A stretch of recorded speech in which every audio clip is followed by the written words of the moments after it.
គុំជាយាមសំរងទឹកភ្នែកបើថ្ងៃស្អែកអូនគង់មានគេមើលថែបងដឹងថាអូនឈឺមិនអាចខាត់អូនទេបើមេមានហេតុផលផ្ទាល់ខ្លួនបងគ្មានសំណាងនឹងអូនជ្រឹងមិននៅទៅផ្លូវដែលអូនត្រូវដើរចេញទៅព្រោះបងមិនស្មើគេបងយល់ច្បាំងចិត្តពើអូនត្រូវទៅព្រោះអស់ពេលកំដរអរគុណអូនដែលកំដរចិត្តបង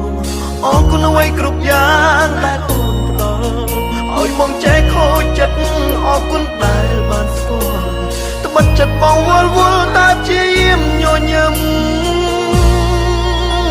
ខ្ទួមបេះដូងតែមិនអាចអង្វរស្រីបានព្រោះគ្រប់យ៉ាងត្រូវដល់ភ្លឺបំបែកទោះបងចាំស្អែកមិនដូច